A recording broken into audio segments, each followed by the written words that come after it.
Bonjour à tous, bienvenue sur Fan de Couteaux. Aujourd'hui je vous présente deux modèles de la marque Castrom. Je vais faire la présentation de ces deux couteaux et la comparaison avec les autres modèles à l'intérieur, puisque vu le temps qu'il fait dehors, croyez-moi, il vaut mieux être à l'intérieur. Et par contre je ressors quand même à la fin de la vidéo pour vous faire les tests de coupe. Ici Castrom, une marque de couteaux, mais pas que, suédoise. Je vous laisse le lien du site Castrom, c'est dans la barre de description si vous voulez en connaître un petit peu plus sur la marque. Aujourd'hui, ce qui nous intéresse, c'est ce Lars Falt, le légendaire Lars Falt Knife, et le numéro 10, le Swedish Forest Knife. Alors deux petits mots sur Lars Falt et après je rentre dans la présentation de ces deux couteaux et je vous explique pourquoi il y en a deux et si vous hésitiez entre les deux, vers lequel vous pourriez vous tourner. Alors Lars Falt, histoire que le sujet soit clos, qui est un expert de survie suédois. C'est un peu le Remirs suédois. J'espère que vous connaissez tous Remirs depuis le temps, autrement vous allez vous faire engueuler. Si je devais résumer le bushcraft en une personne, je dirais c'est Remirs. Ici, il va falloir aussi compter sur Lars Falt. Donc, comme je vous ai dit, un expert en survie suédois, qui a fondé une école de survie en Suède, qui a été un instructeur de survie pour les SAS anglais, instructeur de survie pour les forces spéciales américaines, qui a fait des expéditions dans le désert, australien, en Arctique. Bref, c'est pas un gamin, le type il s'y connaît en survie, en survivalisme, en bushcraft, en vivre dans la nature, et du coup il a collaboré avec Castrom pour nous sortir ce magnifique couteau. Et contrairement à Remirs, Remirs, tu déconnes, tu nous sors Remirs un couteau en O1 à 400 €, c'est abusé. Ici on est sur un couteau à 150 € pour le Lars Falt et 130 € pour le numéro 10. Le problème, c'est pas de les acheter, c'est de trouver un site où ils sont en vente, c'est de les trouver disponibles. Ça part à une vitesse hallucinante. Donc il y a plusieurs sites, comme ça je vais vexer personne. Vous avez la Tourangelle, vous avez Knives and Tools, vous avez Lamia qui est un site danois, donc il n'y a aucun problème sur Lamia, vous pouvez y aller, j'ai déjà acheté, j'ai aucun écho négatif sur Lamia. Ils ont du Castrom, maintenant si vous trouvez ces couteaux-ci, n'hésitez pas trop longtemps puisque ça part vraiment super vite. Et pour la simple et bonne raison qu'on est sur des couteaux qui ont un super rapport qualité-prix. Donc je vous ai ramené un Mora. Parce que vous allez me dire, je ne peux pas comparer un couteau de bushcraft avec une émouture scandinave sans vous parler d'un couteau Mora. Et on est d'accord que le Mora va être capable de faire ce que fait ces deux-là sans aucun problème. Vous verrez les tests de coupe, le Mora, il peut faire exactement la même chose. Ça coûte 20 €, ça coûte 130 €. Après, un Opinel à 10 balles, il va pouvoir couper du saucisson de la même façon qu'un Spyderco à 150. Alors là aussi, on est tout à fait d'accord. Maintenant, on n'est pas tout à fait sur la même qualité de fabrication, on n'est pas sur les mêmes matériaux employés, donc on ne peut pas comparer un Mora avec ces couteaux-ci. Ça, c'était encore une fois pour ceux qui essayaient de faire une petite comparaison. Si j'ai un conseil, en tout cas, si vous n'avez pas envie de mettre 130 € ou si vous ne pouvez pas mettre 130 € dans un couteau, achetez un Mora à 20 balles, celui-ci, mais il est juste phénoménal. Pour 20 balles, donc ça c'est le Compagnon Heavy Duty, vous avez une super ergonomie, vous avez une super lame. Alors, le design... Effectivement, il n'est pas très glamour, c'est pas très beau, mais niveau efficacité, honnêtement, pour 20 balles, il n'y a pas mieux qu'un Mora. On est tout à fait d'accord là-dessus. Donc, Mora, ici numéro 10, ici le Lars Falt. Je vous ai ramené, puisqu'on reste dans le mode bushcraft, un Spyderco qui malheureusement ne se fait plus. Ici, c'était une collaboration entre Spyderco et un site anglais qui s'appelait Bushcraft UK, en couteau avec, pareil, typé vraiment bushcraft. En acier O1, très beau couteau. Malheureusement, celui-ci était hors de prix. Quand il est sorti, il devait être dans les 300 € de mémoire. Là, on est quand même sur un couteau qui coûte que 150 € et qui est largement niveau beauté, niveau emploi des matériaux, à la hauteur de celui-ci. Là, on est sur une lame, sur le Swedish Forest Knife numéro 10. C'est facile, 10 cm. Sur le Lars Falt, on est sur une taille de lame de 11,5 cm. Si vous regardez bien, ces deux couteaux-ci, j'ai essayé de vous les mettre au niveau du manche, ils ont quasiment la même taille de manche. Il n'y a presque aucune différence finalement entre le Lars Falt, mis à part le nom, et le numéro 10, et mis à part la longueur de lame. Vous avez 1,5 cm en moins sur le numéro 10, mais au niveau du manche, on est sur exactement la même taille de manche. Il y a ce petit retour à l'arrière, honnêtement, quand on l'a en main, on ne sent absolument pas la différence entre ces deux manches. Sur le petit retour, ça ne change absolument rien entre ces deux couteaux. La différence qu'il va y avoir, ça va être sur la hauteur de la lame. Ici, on est sur une hauteur de 2,9. Ici, c'est sur 2,6. Vous voyez qu'elle est un petit peu moins haute que sur le Lars Falt. Du coup, on va avoir un manche aussi. Je vous les laisse exprès comme ça, les couteaux. On va avoir un manche un petit peu plus haut sur le Lars Falt que sur celui-là. Et c'est bien la seule différence qu'il peut y avoir entre ces deux couteaux, la taille de la lame et la hauteur du manche. Puisque quand vous regardez la longueur du manche, c'est exactement la même chose. Le galbe ici, il est un petit peu plus creusé que sur le Lars Falt. Et honnêtement, en main, la seule différence qu'il peut y avoir entre ces deux couteaux, ça va être la place que ça prend dans la paume. Ici, on est sur un manche fin. Donc si vous avez des petites mains, peut-être que celui-ci sera plus conseillé. Si vous avez des grosses paluches, celui-ci sera certainement plus conseillé. Si vous travaillez avec des gants, celui-ci également sera peut-être plus conseillé. Mais honnêtement, pas grosse différence, et c'est pas cette petite courbure à l'arrière. Je pensais au début, quand j'ai acheté le couteau, qu'il y aurait une plus grosse différence que ça dans la prise en main des couteaux, et en fait pas du tout. Donc je me sers de celui-ci, dans la fin de vidéo, vous verrez pour les tests de coupe énormément, puisque vous voyez ça prend quelques petites traces de patine, voire quelques petites points de rouge, je reviendrai quand je parlerai des aciers dans 2 secondes, mais celui-ci plus petit, plus léger aussi, plus maniable. Ici c'est 180 grammes, celui-ci c'est 200 grammes, vous allez me dire ça fait pas grosse différence, mais voilà, sur une petite journée en forêt avec mon chien pour couper une pomme, c'est celui-là que je prends. Après effectivement, si j'avais l'optique de partir comme l'Arsphalt en mode survie, une semaine dans le bush australien ou en Arctique, effectivement je prendrais certainement celui-ci, puisque dans l'optique du one tool only, vous savez, j'emporte qu'un seul outil avec moi, c'est clair que c'est celui-là que je prendrais. Maintenant, pour une petite balade en forêt au quotidien, où j'ai pas besoin de faire du gros bâtonnage ou des petites choses, enfin vraiment que des petites choses, tailler du bois, machin, filer une pomme, encore une fois, celui-ci me convient largement. On est sur une émouture, vous l'aurez remarqué, scandinave, comme sur un Mora. Ça, c'est une émouture scandinave, ok. C'est, à mon sens, ce n'est pas l'émouture la plus polyvalente. C'est pas ce que j'aurais privilégié si je devais privilégier et choisir un couteau. Et le one tool only, s'il ne devait rester qu'un seul couteau, c'est clair que je ne choisirais pas une émouture scandinave. Ici, avec cette émouture scandinave, on est vraiment dans un type, à mon sens, d'orientation, d'utilisation de son couteau en mode bushcraft, en mode nature.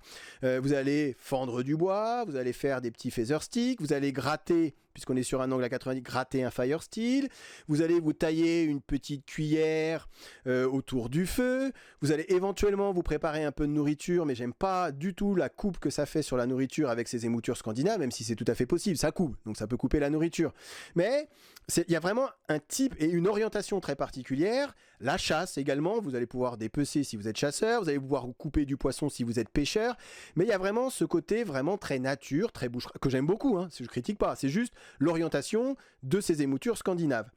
Le gros avantage derrière d'une émouture scandinave, comme je vous ai dit, c'est couteau nature, c'est que à affûter, c'est quand même hyper facile. L'angle est déjà créé, donc il n'y a pas besoin de chercher 2 heures l'angle pour aller affûter son couteau. Ça, c'est un gros avantage aussi des émoutures scandinaves.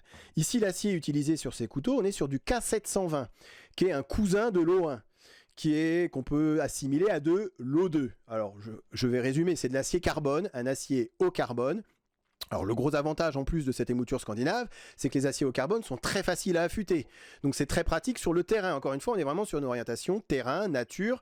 On n'a pas son TS Prof à sortir, à calculer l'angle par rapport aux dernières vidéos. Ok.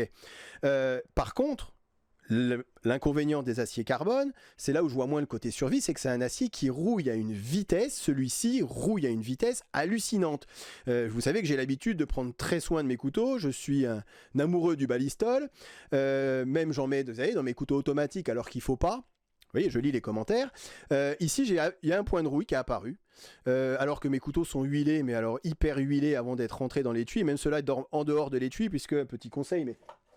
si vous voulez pas que votre couteau il moisisse à l'intérieur, le rentrez pas dans l'étui. Si vous le laissez dans votre placard, vous graissez un petit peu et vous les laissez comme conseil comme ça en passant. Donc du coup, même en le graissant, il y a de la rouille qui est apparue. Donc c'est là où je me dis les limites un petit peu du couteau de survie, c'est qu'en mode survie, vous n'êtes pas forcément avec votre petite bombe de ballistol dans la poche pour aller graisser votre couteau. Alors après, un très bon lubrifiant, c'est le saucisson. Hein. Le saucisson, vous coupez 3 rondelles de saucisson, votre couteau il est lubrifié. On est tout à fait d'accord, donc ça peut être aussi un lubrifiant naturel. Mais voilà, en mode survie, le K720, c'est pas forcément l'acier que je privilégierais. Vous aurez compris, surtout qu'on n'a pas de coating, on n'a pas de revêtement de lame, donc ça risque de prendre la rouille. La patine, ça me dérange absolument pas. Vous voyez, il y a une petite patine qui se crée, au contraire, ça rajoute du charme. Par contre, cette tache de rouille, là, ça me gêne un petit peu plus que la patine naturelle. Alors du coup, Castrom, ils nous ont sorti un nouvel acier pour eux, le Sleipner. Vous en avez entendu parler de cet acier, le Sleipner, puisqu'on le retrouve beaucoup chez Lion Steel dans la gamme des SR11 et SR22, qui est un acier proche du D2, c'est un D2+, c'est très la mode, en ce moment on est vraiment la mode du D2+, avec le Cruwear aussi, que je vous présenterai très brièvement, Cruwear qui est un D2+, le Sleipner qui est un D2+, également. Sauf que le D2+, le Sleipner, c'est un acier semi-inoxydable. Donc, il va falloir en prendre moins soin que du K720, mais qui risque de rouiller si vous n'essuyez pas ou si vous lubrifiez pas votre couteau. Après, vous en êtes servi dans un milieu très humide, voire dans de l'eau. Petite interrogation comme ça au passage. Alors, il y a un pourcentage de chrome à partir duquel l'acier devient inoxydable. Je vous demande, quel est ce pourcentage de chrome à partir duquel l'acier devient inoxydable? Petite interrogation surprise. 10,5%. À partir de 10,5% de chrome dans la fabrication de l'acier devient inoxydable. Donc, ici, le chrome, c'est 0,35%. Donc, vous voyez, il n'y a pas de chrome dans un acier au carbone. C'est ce qui fait qu'il est sujet à la rouille. Le Sleipner, on est sur 7,8% de chrome. Donc, on n'est pas sur 10,5%. Donc c'est considéré comme le D2, comme semi-inoxydable. Là, j'ai un acier qui tue tout. C'est le L, vous le connaissez celui-ci, le LC200N, qu'on trouve chez le Spidey Chef également. Là, c'est 15% de chrome. C'est ce qui fait que cet acier est considéré comme un acier totalement inoxydable. Je vous ferai des tests sur la totale inoxydabilité de ce L200N un petit peu plus tard. Voilà. Vous aurez compris, un petit peu de technique.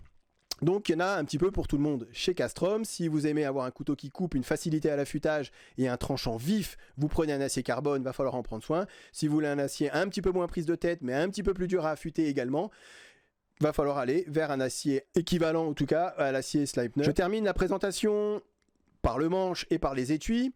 Donc on est sur un manche, en anglais on dit curly birch, c'est du bouleau madré. Je vous laisse la définition de bouleau madré dans la barre de description. Donc c'est du bois, ce qui leur donne aux deux couteaux un côté vraiment authentique, côté nature, côté bushcraft, côté chasse, côté pêche, côté tradition, côté magnifique. Voilà, c'est juste sublime. Je le verrai pas avec un autre manche, ce couteau-ci. C'est aussi ça qui fait que j'ai acheté ces deux couteaux, c'est que ça respire la nature, un couteau comme ça, en plus avec un étui en cuir. Par contre, ça va demander quand même un petit peu plus d'entretien au quotidien qu'un manche en G10 ou qu'un manche en micarta, voire même qu'un manche en plastique. Ici, on est sur des pins. Ça doit être du laiton, j'ai pas trouvé l'info, mais vu l'oxydation que ça prend, ça doit être du laiton. Donc c'est un couteau en fait qui va vieillir avec vous, qui va prendre des traces en même temps que vous, j'ai envie de dire. On est pareil sur des intercalaires noirs sur les deux couteaux, donc c'est très bien fini, c'est très bien fait, c'est très bien construit, c'est très solide. J'ai peut-être pas assez insisté sur l'ergonomie générale, mais c'est vraiment voilà, c'est un couteau que j'utilise celui-ci énormément pour mes petites sorties en forêt quotidiennes. Vous voyez d'ailleurs, hein, le bois, il fonce, il prend sa patine au fur et à mesure que j'utilise le couteau. En ça, je trouve que c'est beau aussi en ce sens d'avoir un couteau qui évolue un petit peu avec le temps. On n'est pas sur un truc basique. Par contre, ça a été considéré et c'est considéré comme un couteau de survie. J'ai envie de dire non. J'ai d'autres couteaux à ma possession qui sont plus orientés survie, qui ont des manches qui vont pas bouger, qui ont un acier qui va pas bouger, qui vont être plus solides à l'utilisation et que je vais avoir moins de scrupules à bourriner qu'un couteau aussi beau que ça. Voilà. Donc en mode bushcraft, en mode autour du camp, en mode sortie en forêt. 100%, c'est juste des couteaux qui sont sublimes. En mode pure survie, non, honnêtement, il y a mieux aujourd'hui sur le marché pour des couteaux en mode survie. Et l'étui le prouve bien, c'est qu'on est sur des étuis en cuir. Un étui cuir pour un mode survie, passons en mode bushcraft, en mode nature. Voilà, c'est très bien foutu, c'est très joli. Rien à dire sur la qualité de l'étui, sur la qualité du couteau. On a une très bonne rétention. Vous voyez, le Larsfalt est légèrement différent au niveau du passant et de la boucle pour la ceinture. Ça, c'est comme ça que lui, il a voulu le concevoir. On est sur deux très beaux couteaux avec une orientation, quand même, vous l'aurez compris, bien plus bushcraft nature que typé survie. Quel morceau de bois je vais bien pouvoir prendre ?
j'ai pas fait tout ça pour rien, hein. Donc autant s'en servir pour bâtonner la pomme.